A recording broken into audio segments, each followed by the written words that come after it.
And here we go. Digital Adel back with another Hoops Profile Beyond the Backboard podcast for you with my co-host, Matt Hanifan. How are you doing today, Matt? I'm doing good, man. We finally actually have players on teams, new players on teams that we can talk about. Specifically Absolutely. new rookies. New rookies. We're going to have a new rookies only segment again this year, which we're going to have every year because that's how we roll around here. And I'm excited for it. I thought the draft was everything I thought it would be in terms of player movement, in terms of trades. Now, quite a few of them happened right before the draft, and then some happened during the draft. But also players that were picked higher than we expected. And yeah, just a few. Just a few. And also some picks that absolutely didn't make any sense at all. Well, I think part of that plays into that, though. Yes. They go hand in hand. Absolutely. So what I want to do, we're just going to talk about each draft pick, and then, I'll give a little bit about it, and then you can tell me your thoughts about it. It won't be very much. Just a few sentences each, or blurbs each. But before you do that, don't forget to like and subscribe. We are flying well over 7,000 subscribers now, streaming full steam ahead to 10,000. That's our next goal. So if you haven't liked and subscribed yet and you love to talk draft, this is the place to be. You can do that on YouTube. Also, we have our playback here, playback.tv/hoops profile and playback.tv/5RSN for our Miami Heat audience, where we watch all the Miami Heat games through as contributors to the 5 Reasons Sports Network. Let's get right into it. The first round, rapid fire. The most shocking pick of the night, Cooper Flagg to the Dallas Mavericks. He is an all-world talent, man. I mean, he dominated college basketball statistically. Versatile, switchable defender. Does a little bit of everything for your offense as well. And just super high upside guy. No shocker there. Rebuilding that Dallas Mavericks franchise after the Luka trade. What are your thoughts? Obviously, Coop was the clear number one. They weren't going to trade it. We've kind of known that ever since they won the lottery. Nico Harrison still has work to do. He was the best player in college basketball. He wasn't even eligible to vote this last year, which is kind of crazy. Unbelievable defender, unbelievable offensive player, has, great connective feel, improved as a shooter throughout conference play, exceptional rebounder, exceptional on and off ball defender. Like he's the most complete prospect in this class, and I don't think it's that close. Not at all. I don't think it's close either. And there's only really two things he needs to, I wouldn't say continue to work on, but two things that I would focus on if I was him, and that's his handle. He needs to continue improving that handle. And then he also needs to continue improving that 3-point shot. That's got to be the big thing. Even though he wasn't a poor 3-point shooter in college, if he continues to perfect that, his game is almost unguardable. Yeah. And it's one of those weird things where it's like, I want to see him not improve. Like, I don't think he had bad foot speed or anything like that on defense, but he's going to be guarding threes. Right. Just because of the context that he's in with, PJ Washington, Daniel Gafford, who just signed an extension, Derek Lively, Anthony Davis. There's a lot of mouths in that front court.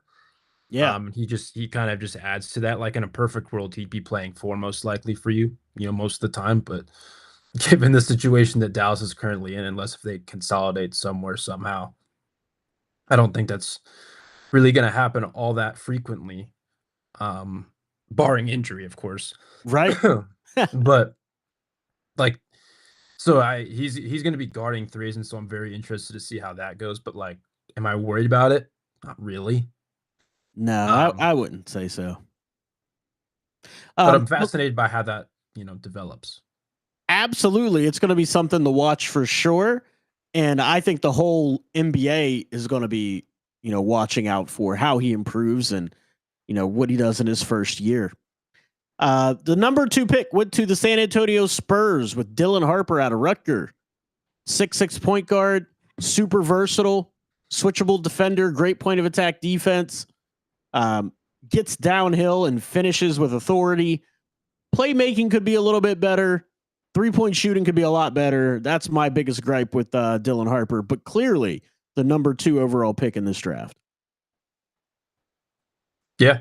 No, I mean, it's going to be very interesting to see how they make that work with Castle, who again, he's going to need to improve his shot. He was awesome, but he's going to need to improve his shot to make it work. Same with Harper. Right. Same with Fox, who dealt with like a finger injury for practically all of last season. Like I think they can all coexist. I'm not too worried about it. You get the talent now and you figure it out later. But I'm very interested to see how they, try to coexist together. I'm guessing we're going to be seeing a lot more of Castle off the ball than we did toward the tail end of last season after Fox got hurt. And Right. in the sense that like he's excellent off the ball in terms of like a cutter, he knows how to move, he knows how to be a connected playmaker, all that stuff. So I'm not like worried about it or anything, but he's most importantly for him, he's going to need, to knock down that shot. Same with Dylan. And but yeah, he's one of the better number 2 picks that we've had over like the last decade. I think this was a clear move for San Antonio. And now they just have to figure out. And like again, they have Wemby, they have all these other guys, so it's like I'm not worried about it or anything like that. But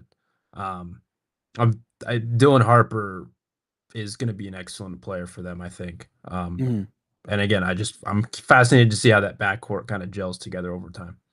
Absolutely. And you make a great point about all of them fitting together. My thoughts on the fit is that they're going to lean into point of attack defense, playing passing lanes, get out and run on the break, and play really fast. Yeah. And when you have somebody like Wemby behind you, you can take chances and get in those passing lanes and do a lot of different defensive things that allow you to excel, even if your 3-point shooting isn't quite there. But speaking of defense, the Philadelphia 76ers drafted VJ Edgecombe out of Baylor, 6'5", 200, almost 200 pounds, 193. But there's not a shred of fat on that guy's body. The most explosive player, I think, in this class, even though his measurables don't say he's the most explosive. Testing isn't always the same as in the games. I think, for my money, because I view this class a little bit differently, I don't think it's a mistake to take VJ Edgecombe, but I think Trey Johnson just would have been a better fit because I think he has a chance to be super special with his work ethic and his shot making ability. But I know why they took him. VJ Edgecombe is super explosive, can get in the lane, get downhill, and put rim pressure for you. He can facilitate a little bit. He'll rebound for you. He's a dog defender, probably one of the best 2-way players in the class. So I get the fit because with Maxey and McCain and Embiid still there, you need somebody that's not going to demand touches or take away touches from those guys. And he can definitely play and get his offense in other ways that doesn't take the ball out of those guys' hands. Yeah, they don't really have much point of attack defense. No. So it's like I think this is the perfect fit. And again, to your point, he can play off ball. Like it's not obviously some of the on ball stuff throughout the year were, not a necessarily concern, but like a question to see how he can develop that. But no, he's the most explosive player in this class. He is one of the best 2-way players, to your point. He might be the best 2-way player. Or one of them outside of Cooper. I was going to say like Cooper's the best 2-way player. So I had to take that back as soon as I said it. But VJ, he's super. The thing with him that I like is like just how he moves. Like he has, I think, decent positional size, not as small as we may have thought he was. No, 6'5", 193. Yeah, like he's got like a good frame to him. I think he has like a good mindset and the work ethic I think will be there for him. Right. I just think he will gel perfectly alongside Maxey. He can take pressure off of Maxey. He can take pressure off of McCain, who's coming off of a season-ending knee injury. Like this is, I think, like a perfect fit, and I think he's going to fit beautifully over there.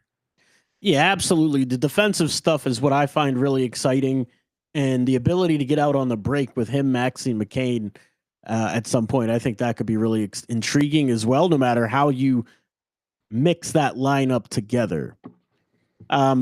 Speaking of a guy who's a utility guy that can do a little bit of everything and does some things exceptional. And that's the Charlotte Hornets drafting Con Knipple from Duke. K2, a guy I've talked about a lot on this channel, a guy I think the average casual fan overlooked quite a bit. And when you look at his advanced numbers, I mean, you look at just his percentages, they are outrageous. I'm talking about over 40% from three, over 91% from the free throw line, finishes very, very well in the paint. I think what was it? I looked this up for an article I'm writing where I do overdrafted or underdrafted. And I believe it was his effective field goal percentage was something like 59 or something like that. And so when you talk about a guy who can get in the lane and finish as well as shoot at that high of a level, it's just unreal the production this guy has. But also he's no slouch defensively. Like he'll rebound for you, he'll assist and facilitate. We always point to that game where Cooper Flagg went out with the ankle injury, and then, Con Knipple was handling the ball, creating for others. He just does a lot of things for your team, not to mention the winning plays, like getting on the floor for loose balls and getting into passing lanes. He does all of it. And he's not a ball stopper either. He'll keep the ball moving. They needed shooting more than anything, and he's the best shooter in the class, you could say. He's dead eye from literally everywhere on the floor. If you leave him open, he's a player where every time I think he shoots the ball, it's going in. Yes. Super repeatable motion. He can come off screens, zoom actions, all that stuff. He's a 2-footed athlete. He has pretty crafty footwork when he gets in the paint. He's not super explosive like vertically, but like he's not afraid of playing through your chest off 2 feet. Not at all. But for him, like he doesn't get great lift when he shoots, but he has never seen a defender in his life. Like his contested 3-point shooting is just as good as his open 3-point shooting, or at least it feels like it, which is pretty crazy. Like he's so dead eye from everywhere on the court. And that's something that Charlotte again needed as much as really anything. And I think that release is quick too. Yeah, and I think he'll be a good connective piece, as long as LaMelo Ball's there, Brandon Miller, so on and so forth. But good pick. I don't think we mocked him for. No. Did we mock him for? No, we had him a little bit lower. About that, toward the end of the pre-draft process, among others. And it's just like, I think that's regardless of how you feel about Trey or Ace or whatever, I think that's still a fine pick at 4 if that's the route that you want to go. Yeah, and it's another one of those things where like we talked about before, he's not going to need the ball. He can do those things, but he doesn't need those things to be effective. He just played with 5 other NBA players at Duke. Yeah. So it's one of those scenarios where it's not necessary. Now, the next one is a little controversial. The Utah Jazz selected Ace Bailey from Rutgers. And it's not controversial because of the talent. It's controversial because Ace said he didn't want to go there. And there's all kind of smoke from his camp talking about they can do what they want, I'm going to do what I want, and all this stuff. And Danny Ainge picked him anyway. He reported yesterday, so he did. I think that's the best news that they could have possibly asked for, because for a minute there it was a little bit concerning. And absolutely. To a certain extent, it still is, but it's definitely a red flag, man. Again, he's a kid that said he had no weaknesses going into the combine. Interviews, he talked about how he doesn't have any flaws in his game and all that stuff, and then talks about, well, I only want to go to these teams, shut down workouts for Philadelphia, and it's kind of a mess. But like you said, the best outcome is he did report yesterday to the Utah Jazz. He is there, meeting with the staff. Got some shots up at the gym. I saw videos of that.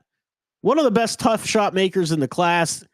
I mean, he could be a leading option on that team from day one. It's not like there's going to be anybody blocking him. And that was one of his other demands, is he wanted a path to be a star, which is, again, just mind-boggling that was a statement his camp put out. But yeah, so Utah Jazz, Ace Bailey, great shot maker, 6'7", 7-foot wingspan. Shockingly, only has a 40 or 34.5-inch vertical. Thought it would have been higher. I mean, he's 6'10", so I don't know if that like Well, he's 6'7". He's or got 6'7". He'll be 6'8", 6'9" with shoes, but yeah, 34.5 is fine you know, for that size. you making him taller after a full draft evaluation period where you shrunk him every single day is ironic. I mean, hey man, he reported to camp. I have to give him his credit. That's right. He grows now that he reported to camp. At number 6, I love this pick for the Washington Wizards. I think it's great value for where they got him. Mm-hmm. And for a team that needs a leader, because Jordan Poole, highest paid player on the team, was not a leader in any shape or form. Mm-hmm. And he's no longer in Washington. And this is the reason why. Because they picked Ace Bailey, Trey Johnson from Texas. Again, size, 6'4.5", 6'5", shooter. To me, the best tough shot maker in the entire draft. Best tough shot maker in the entire draft. Average just under 19 points a game, over 40% from three almost. Excellent foul shooter. I think there's more facilitation chops to uncover with him, especially with lower usage, because he was their whole offense. And the catch and shoots, man, where he V cuts off of screens or backs people down in the post and shoots turnaround fadeaways. This guy makes them all, and he makes them routinely. You put him with that young core. You got Sarr, you got Bub Carrington, AJ Johnson, Bilal Koulibaly, Keyshawn George. I love what they're cooking up in Washington, man. Another team that desperately needed shooting. You get one of the best shooters in the class. But he's more than that. That's the thing too. He is the best shooter. That's something they desperately need, especially since he'll be relegated to more of an off-ball role. For sure. Absolutely. And to me, the leadership, though, at his age, like that young age, I think that leadership he's also one of the hardest workers in the entire class. Like the guy in an interview, to paraphrase, said he has no hobbies outside of basketball, listening to music, and talking to his friends. All he does is hoop. And you see that on the floor at Texas as a freshman. He led every huddle. He was the most vocal on the court, and he led them by example. Never back down one game. The guy's amazing. It's a amazing pickup for the Washington Wizards. Jeremiah Fears to the New Orleans Pelicans from out of Oklahoma. Quick as a hiccup, walking paint touch, needs to work on his jump shot. Whenever you have CJ McCollum getting traded and then you have DeJounte Murray coming off on Achilles, it's a perfect fit for the Pelicans. You couldn't ask for a better fit. I mean, I think you could have. We'll get to the other guy that could have possibly fit later in the draft. But the thing with Jerp, I'm very interested to see, I think I'm lower on this than you are after the Jordan Poole trade. Because that defensive backcourt's going to be a nightmare. Oh, they're not defending anybody. The only positive, I mean, again, we'll get to what they did after that, which was very reprehensible. But the fact that they're only somewhat positive defender on the floor is Herb Jones. I mean, I guess you could throw Misi in there too, maybe. I still think there's room to grow there. But Herb Jones is going to be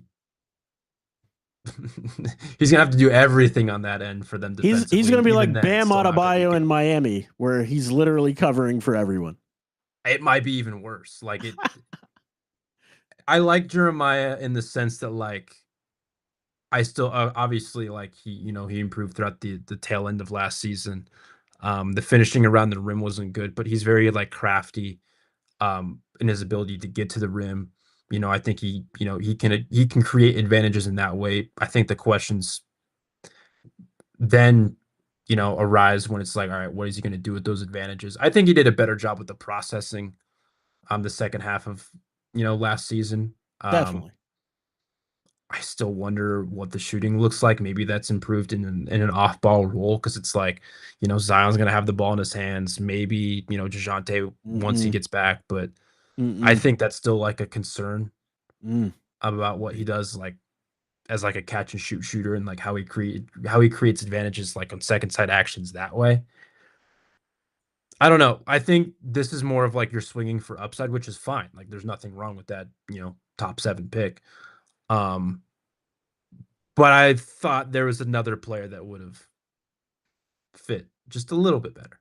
Yeah, no, I get it. I see their vision though. You got a pick and roll player with Messi, and Messi's a rim running big that's athletic and get on top of the rim. Zion can get on top of the rim.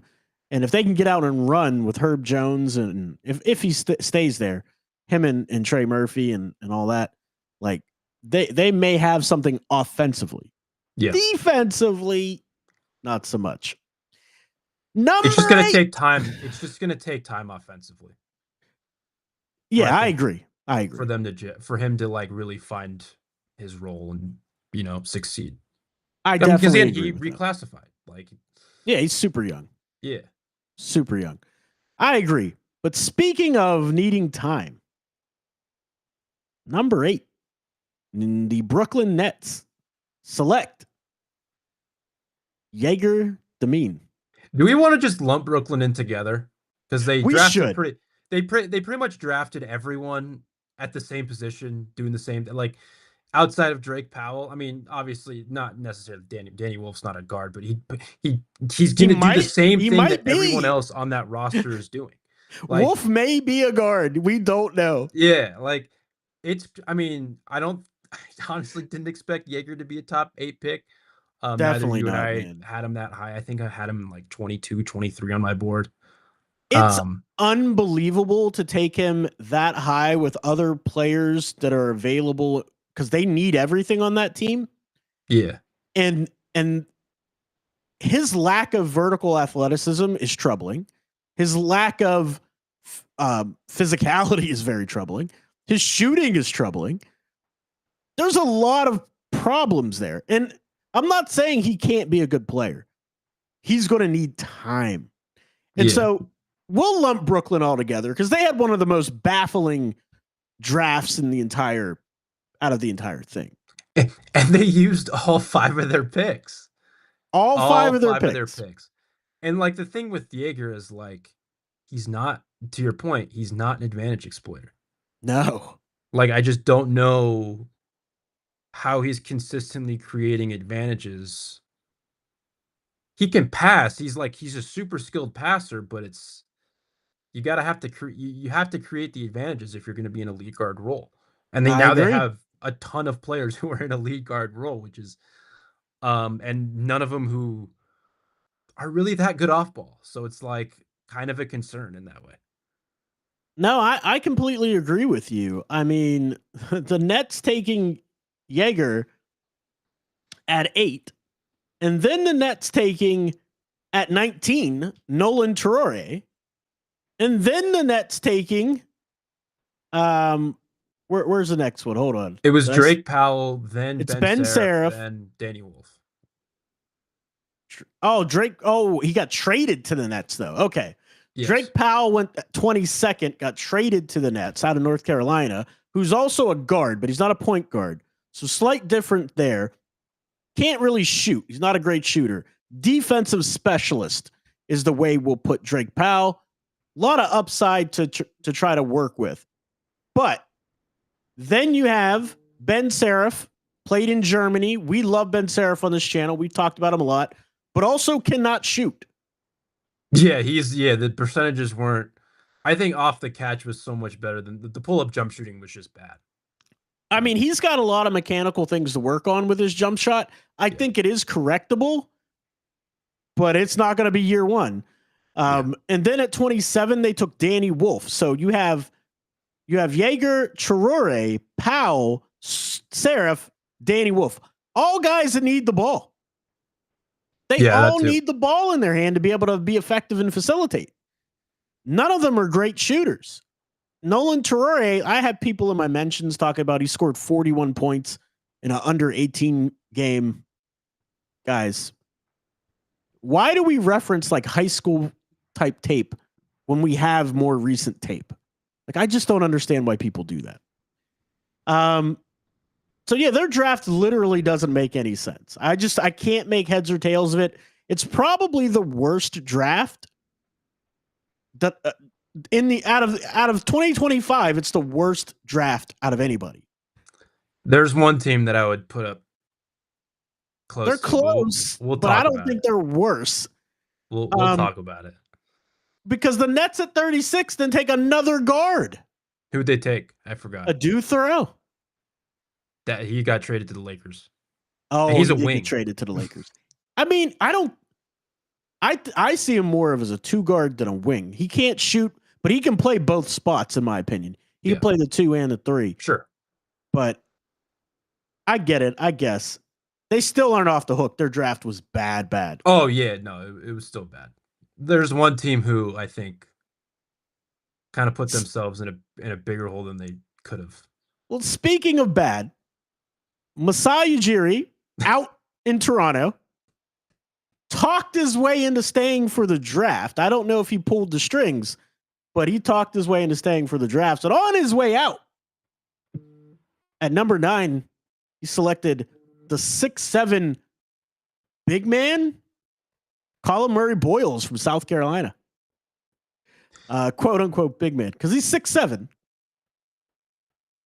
They're going to play him at small ball 5 for stretches, and it's going to be funny because I don't know how that's going to go. But they already have Mogbo as well. Correct. Is he going to be a wing? I think Colin Murray Boyles is like slightly better than Mogbo, like right now, but it's still not.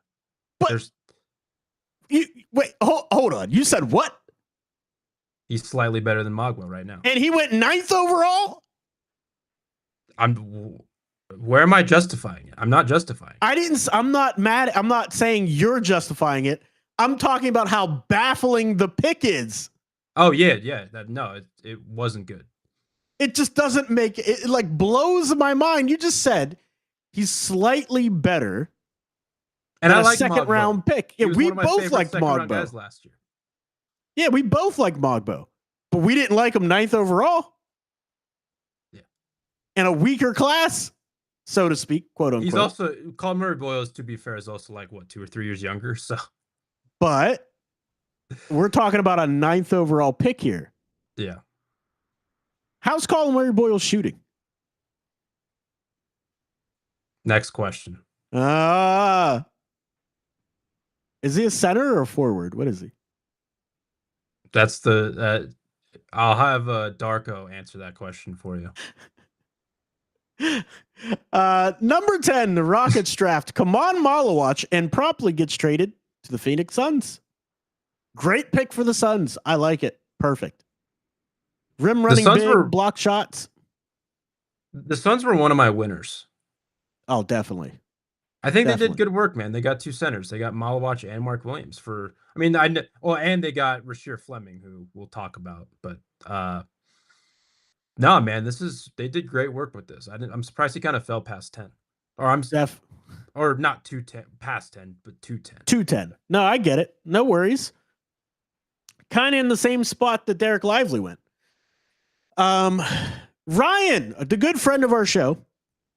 Be like Ryan. Like, subscribe, send power chats like Ryan. Super chats, they're called on YouTube. He says he's a medium forward. Medium forward. Murray Boyles? Yeah, Colin Murray Boyles. No, I love what the Suns did in regards to getting fixing their size problem. They definitely had a problem with. They've been looking for a big man for years, and Kaman Malawach really feels that. And I believe there's enough 3-point shooting for him to eventually become a threat on the outside to be able to fit that style that they want to play also. So I really do like what the Suns did in the draft.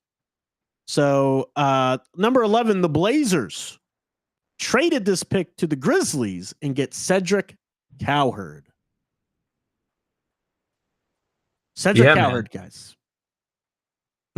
What'd you say? Cedric Cowherd, 11th overall. What are your thoughts, Matt? They had to lead. I think the reports were that there was a lot of smoke about him possibly going to San Antonio at 14. And so Memphis had to leap. I think this is like a good move for them, in the sense that like He's what 6'6" with a 7'2" wingspan, can shoot the heck out of it. Right. Really crafty. Like he has like a legit back to the basket game that I Oh, he that I think I does. like. He's got good footwork. I think he's a solid defender. The ball handling's like decent. It's not great. It's not terrible, but I think that like Memphis usually hits on this stuff, and so I trust their thought process when it comes to like getting these types of guys who are like quite rangy. Not a super great athlete, but I think he's a good athlete. He's a good athlete, yeah. And I Yeah, and I agree think with the back to basket game. I just Yeah. wonder how much that's going to translate at the NBA level I because think it will against smaller guards. Like I think if you get him in a mismatch somewhere, I think he can like take advantage of that. Like he's got like wiry strength to him. yeah, That I no doubt. I agree with that. Let me ask you this: does he play shooting guard or wing? Because he can definitely do both. I was gonna say I think he can do either. I don't Yeah, think it I matters. think he can do both. The 3-point shooting's real. His shot form is excellent. Like he can really shoot the heck out of the ball. I disagree with you on his ball handling. I think his ball handling's bad for the NBA level. For the college level, it was okay. It was really bad prior to him getting to Washington State. It got a little bit better, but I think it's pretty poor. I think he's going to struggle with that. I think that's his biggest area of opportunity Sure. is his ball handling. The Chicago Bulls, another one where I'm kind of baffled. They took Noah Osengay from Ulam, Ben Serif's teammate, 12th overall. Good on the offensive glass, got a nose for the ball, 6'10", a little bit of an athlete. I don't think he's as good of an athlete as everybody's making him out to be.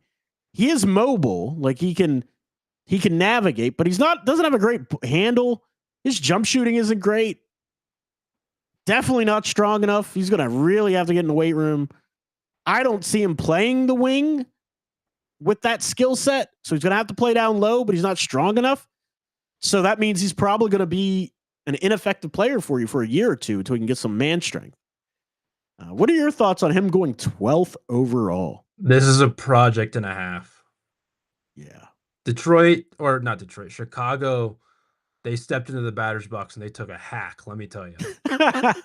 They took a swing. Like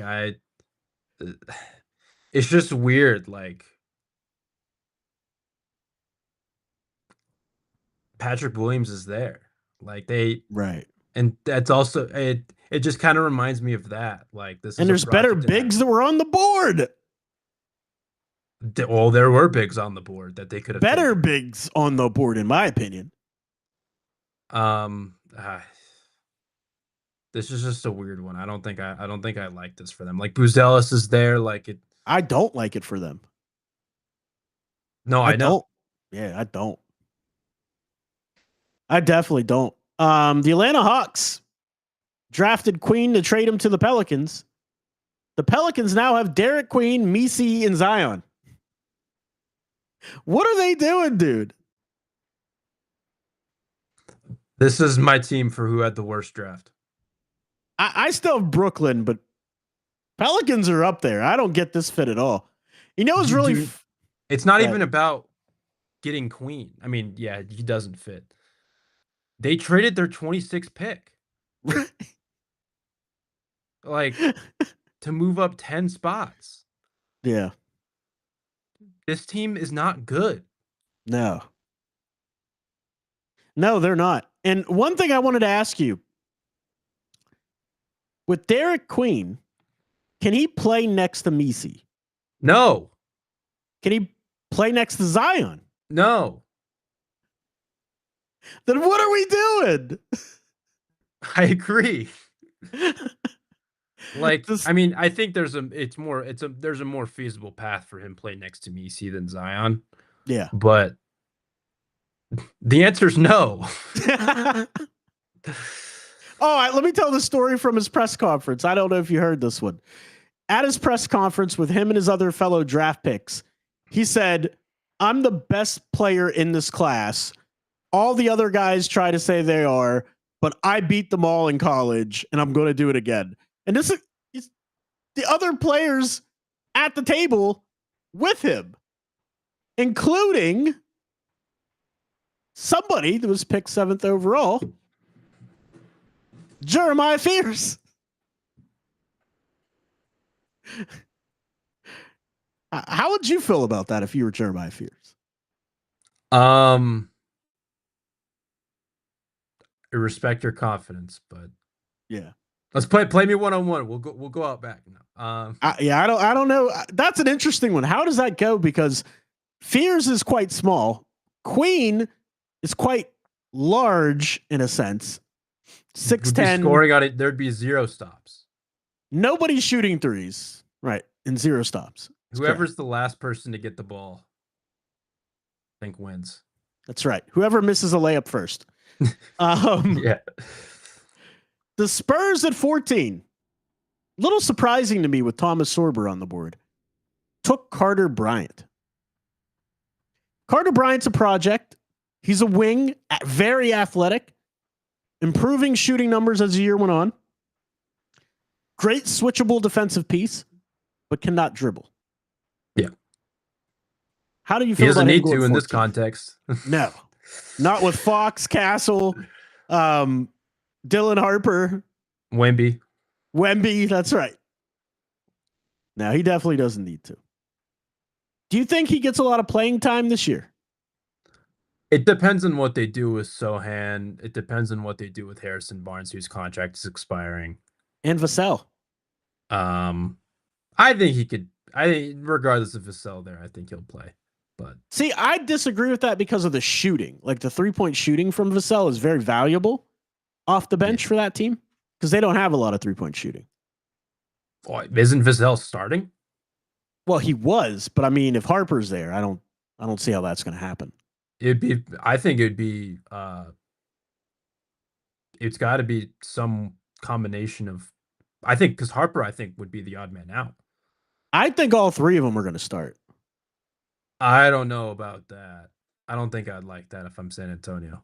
I get it, but he's your number 2 overall pick. I mean, he could come off the bench, but I think even if he comes off the bench for large stretches of the game, I expect to see all 3 of them out there. Oh, sure. Sure. I don't disagree with that. I would just rather have, if I'm trying to space around Wemby, it'd be some combination of. Well, but Wemby is the space. Like he's the spacer. It'd be 2. You still want additional shooting. Like sure. No, I agree. It'd be. I think at least 2, or I think it'd be only 2 of Harper, Fox, Castle starting. Actually, it might be Fox and Harper who starts together, but then you'd have Vassell, Barnes, and Wemby. I don't see any scenario Castle goes to the bench to start. I mean, I don't. Not in year 2. I really don't. Maybe. It's got to be someone. I don't think. Again, it's got to be someone good enough to start. But this is why I said all 3 of them are probably going to be on the floor at the same time. But number 15. Point. Now this one, guys, the 15th overall pick makes me sick to my stomach. Physically ill. And not because I don't like it. It's because I love it. But it's for who he went to. He went to the Oklahoma City Thunder. Your reigning NBA champions. The rich get richer by a lot. Thomas Sorber out of Georgetown, 6'10", outstanding center. Best hands in the class, strongest hands in the class. Great around the rim, great feel for the game, better facilitator than people realize. Excellent rebounder, excellent shot blocker. My God. This Oklahoma City Thunder team is a machine. That dang Presti, man. No, this is one of my favorite picks in the draft. Unbelievable. Insane he doesn't have to value. Do anything right away. I think. I don't know. I mean, they just re-signed Jalen Williams this morning. They did. J Will, not J Dub, and traded Dylan Jones. Well, I mean, I'm talking about just from like a positional standpoint. Oh, yeah. No, I understand. Yeah. And so, like, I don't know how much run Sorber actually gets year 1. Right. Because Hartenstein's there. Yeah. But, like, this is a very good developmental spot for him if they need to fine tune anything. The shooting, right. Like, Chet's still there. Yeah, he doesn't have a lot of pressure on him to play, even though like But him and Chet obviously I can play think he's minutes side by side though, because Chet can space. yeah, sure. I'm just talking about behind Hartenstein and J. Right. No, I agree. My question is, if he goes to another team, I think he plays big minutes right away. It's just Yeah, where he for sure. landed. For sure. No, exactly. Another baffling pick. This one actually makes me sick to my stomach. Another baffling pick at 16. The Grizzlies trade Hanson Young to the Trailblazers. What is Joe Cronin doing? This was the pick this was the pick they got because they were at 11. Right. This is crazy, dude. And not in a good way. I like Hanson Young. I don't. As a developmental prospect, his offense is outstanding. His defense is non-existent. And his strength isn't there to rebound. Well, right. That more so like I like the only reason why I like the offense is because of the passing and some of the skill that he can have with the ball in his hands. Correct. Other than that, you can't shoot. And he can't jump. He was a bad shooter. He can't jump, doesn't run the floor well, awful defensively. Like, I don't know what you have 17 centers. Why are you going this way? Yeah, I really don't understand, man. It doesn't make a lot of sense to me. I can't wrap my brain conceptually around it. At 16 in the second round, I'm like, oh, that's a good pick for somebody. 16, I can't see it, man. Number 17, the Wolves get Joan Behringer. This I like. Developmental prospect, one of the best shot blockers and rebounders in the draft. As a young player, only been playing ball for 3 years, like Misi. And he has a frame that I think can really support some muscle mass. So I think he's really going to develop. He's going to be behind Nas. And who's the other center they have? Gobert. Oh, that's right. The Frenchman. Number 18 gets traded to the Jazz to scoop the Miami Heat. Danny Ainge takes Walter Clayton Jr. How do you think that's going to work out? I don't hate Walter Clayton Jr. in this context. They traded Colin Sexton right before we started recording. Yep. Yeah, I wonder also what they do with Clarkson. He's gone. I think he's gone. Me too. But they've been, dangling that fruit for a while. I don't know if anyone's going to come and get it. But I think he'll work in this context. Like, doesn't have terrible athleticism. He's not like super duper athletic, but like it's not bad. He can shoot it from literally everywhere. I still have questions about his ability to finish at the rim at the next level. He was around like the 55, 56% in the half court at Florida. It wasn't great. Defensively, I don't necessarily see it. Doesn't have a great frame on him. Like, he is 6'2" with like, 190, 200 pounds. Like, he's got like, I think, decent strength to him, but where it really hurts him is like, I don't know if he's really laterally quick at all. He gets lost. Like, he's going to get pushed around. I still think by like other like ones and twos. And he, where I really have questions, it's like, I think teams are going to hunt him. Yeah. Just like they hunted Colin Sexton, just like they hunted some of their, like, I don't know. I just have questions. I think him next to Collier's also a little bit weird because they're just two small guards, like small and sturdy guards. Well, but they still have Keontae George. Yeah. That too. But I think the upside here at 18 is like, I think he's as good of a shooter as literally any of their guards in the backcourt right now. He's got picture perfect form. On Twitter, you can at me at Digital Adel. I posted a picture of Walter Clayton Jr.'s jump shot from a profile, and it's picture perfect, dude. The triangle is perfect. Elbows in, it's flat. The ball high above his head, creating that point of the triangle, and his balance is fantastic. The thing that stands out to me about Walter Clayton Jr. is how well he gets on balance and how quickly he does it. Right. He just pops on balance. It reminds me of what I kept saying about McCain last year, is how he just pops on balance no matter where he's starting to shoot from. And that's what allows him to be able to get that ball off so quickly and so accurately. We're going to skip the Nets at 19, taking Nolan Troyer. We already talked about them and their 700 guards. The Miami They went Heat, from having no guards to it's one of all those things where it's like guards. they went from having like 0 ball handlers to like they just drafted the same player 5 different times Over or 4 and different over. times, whatever. Just different varying sizes and whatnot, but Yeah. it's the same duplicitous skill set just over and over and over again. They're like, guys, we need to quadruple down on this. Like That's right. We don't know if any of these guys are any good. We're going to take them all. Right. You're going to hit on one of them. Maybe. Now, considering all of this that we talked about, Demeen at 8, Walter Clayton at 18, Nolan Troyer at 19.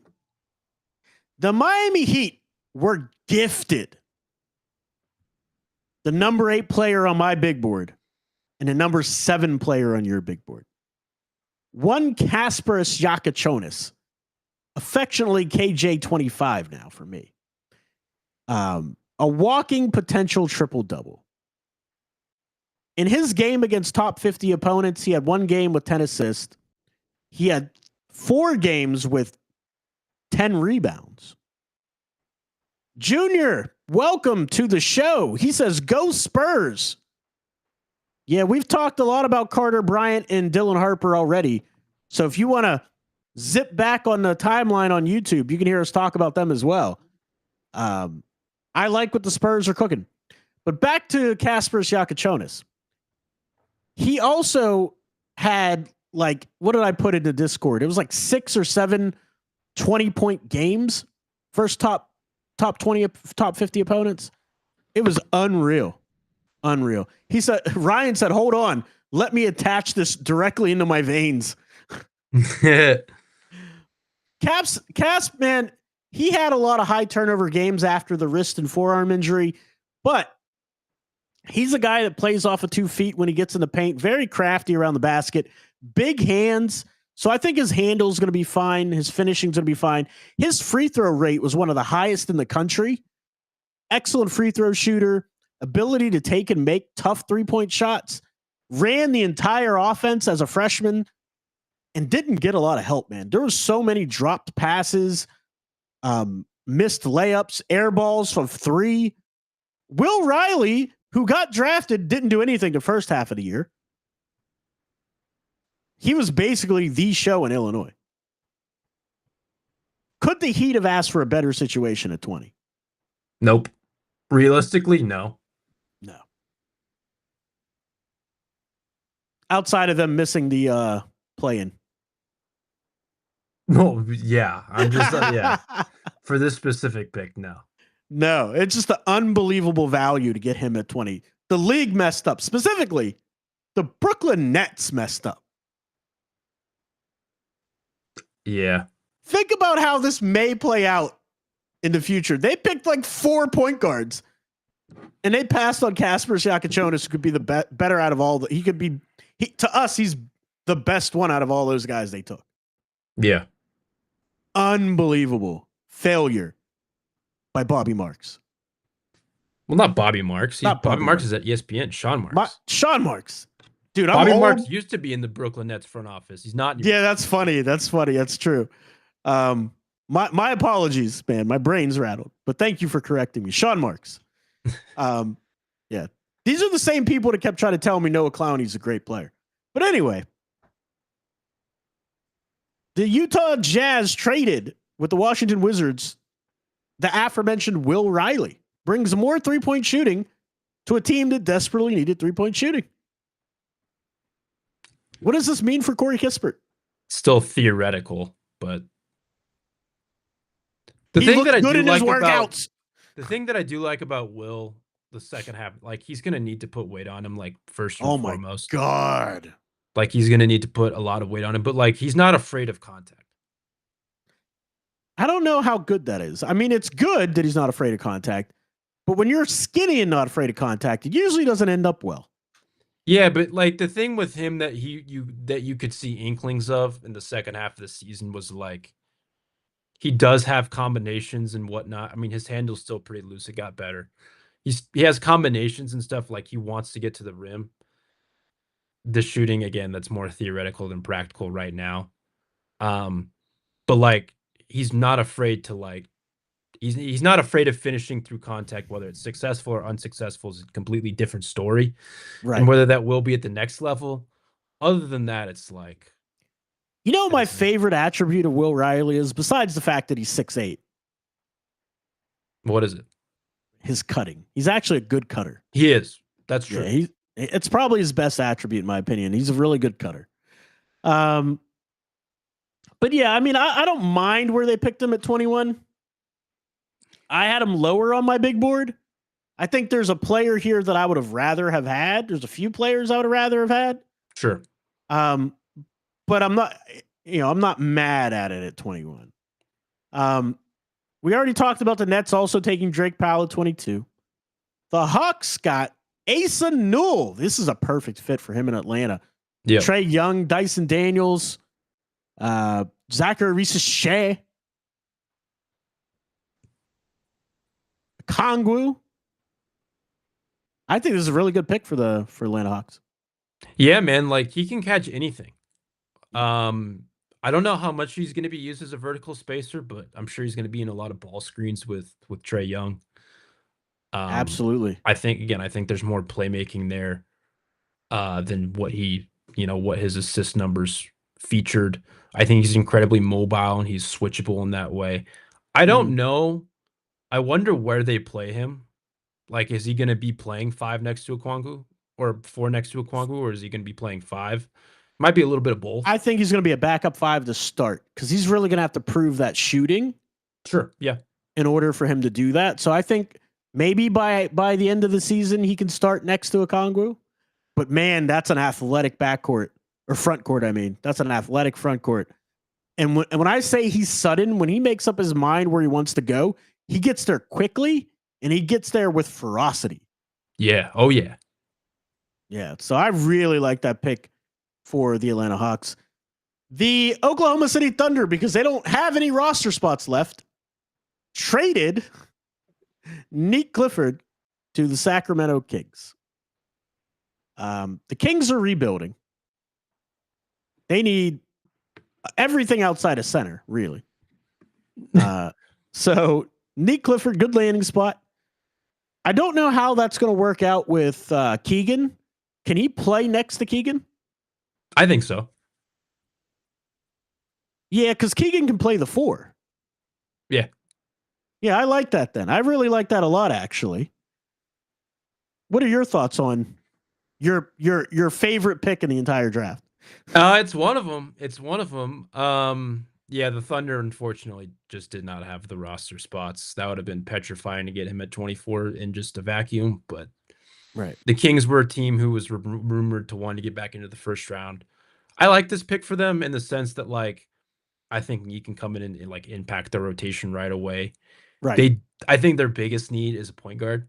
Like they desperately need a point guard. They really desperately, especially after trading Fox. Like they don't have that. I think he can coexist with Levine. They traded who? Fox. And then they also traded who? He was in the finals. Halliburton. Oh yeah. They had Halliburton. Yeah. They traded him too. Yeah, that one. Yeah, that one's too long ago for me to like remember it immediately. I'm just saying, like, we're in search of a franchise point guard. Let's trade away 2 franchise point guards. Right? Yeah, you're right. My brain just broke for a second. But the thing with him is, like, I think he can coexist with them because he's shown that he can play off ball at a high level. Right. The cutting, the off ball movement, the connective playmaking. I think he'll be like a solid defender. Like, I don't think he'll be as good as he was at Colorado State, but like I think he'll be like a solid, like above average defender right away. Right. Guarding 2s and 3s. So I know in terms of like if Sacramento's looking for someone to impact the rotation, day one, at kind of like a hybrid 2-3 spot, then yeah, Nick Clifford's a perfect fit there. And you're getting him at 24. Like you're not,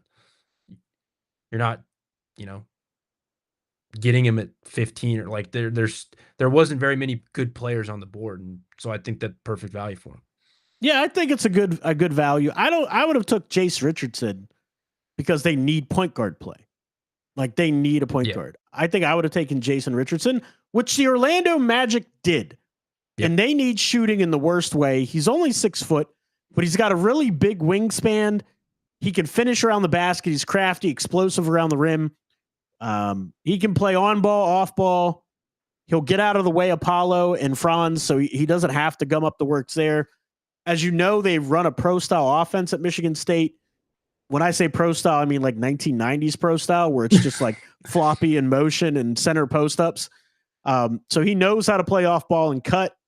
I think he's going to work out really well there. Defensively also, I really like the value for Jace Richardson at 25 for the Orlando Magic. 100%. 100%. One of my favorite fits, and I think with him, like, he could be someone who plays off ball with Paolo and Franz. Exactly. He can be like a secondary playmaker. He can be, he's he enters that building day one. He's one of their best shot makers. I know they traded for Desmond Bane. Right. He's one of their best, 2 to 3 level scorers, however you want to classify him.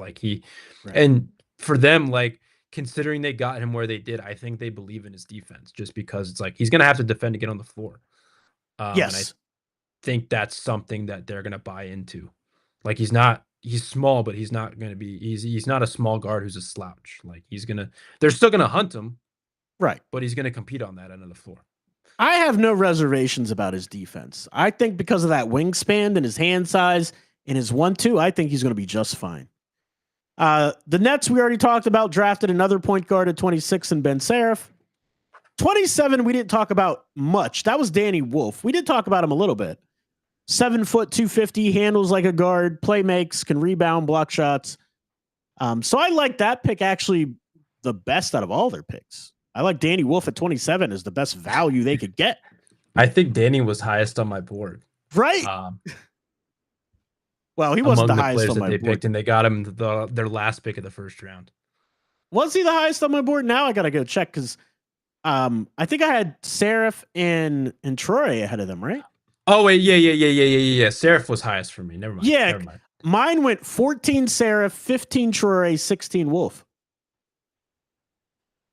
So it's great value where they got him. Great value.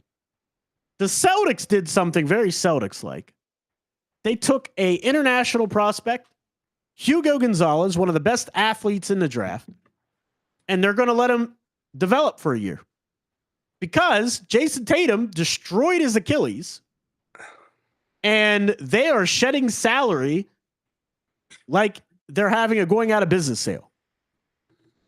Porzingis, Drew Holiday, bye-bye. Do you think they're done shedding salary, or does Jaylen Brown go somewhere? Oh no, I think they're done.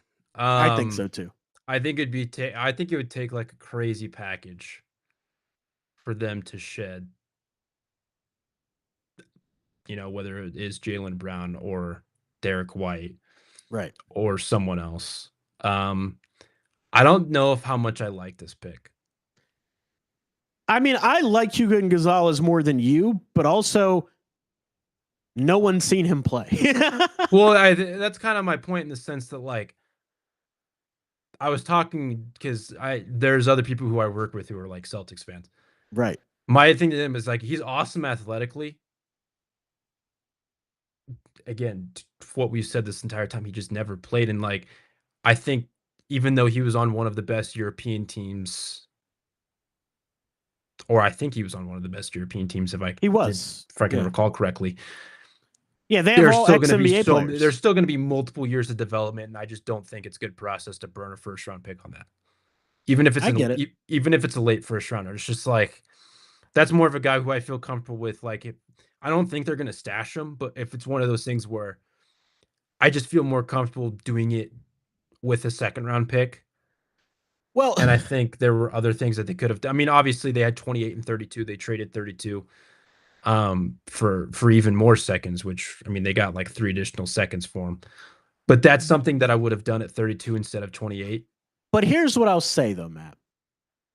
on the other side of it, for a professional scouting organization, they've seen the practices.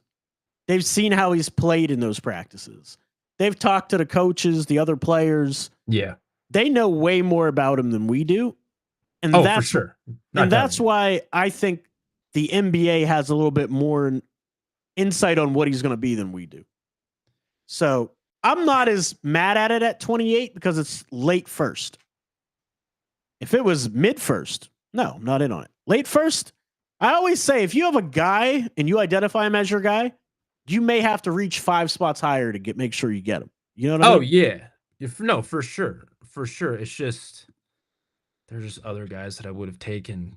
If I'm Liam looking McNeely? for if I know I'm punting this year, Yeah. there's just other guys that I would have taken that weren't him that I think would have fit better and done better. Not even right away, but like long term.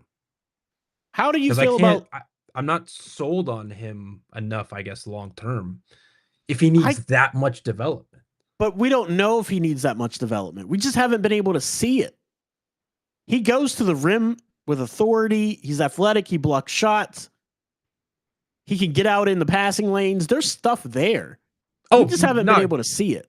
Not questioning that, but like, yeah, he's a very unseasoned product. That for sure. I don't know if even if Boston's only punting 1 year, I don't think I'm taking a player who I think needs more than just 1 year of development before I can actually play him. Maybe they don't think he needs more than 1 year, though. That could be their thinking. They might be right, but I disagree with them if that's the case. No, I get it. The Charlotte Hornets selected 29th overall Liam McNeely out of Connecticut, a shooter who shot 33% from three, and is not very quick.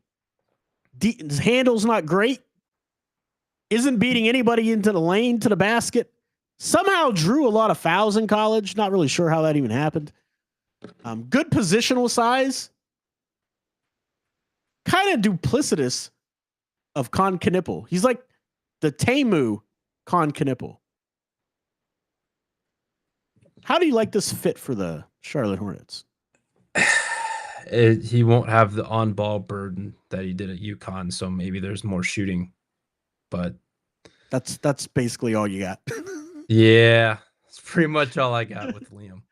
You know what's funny about this? I think I had him around this range in my board. But. Well, for everybody that watched our channel all year, he was projected to go higher. And we were like, there's no way this guy's a lottery pick. There's no way. Like after we watched the tape, we both identified that. Yeah. And it's funny how works out come draft time, he gets selected 29th and not top 14. They're throwing darts, man. I would have done this if I'm Boston over Hugo. No, okay. I wouldn't have. Number 30. I think I had Liam a few spots higher.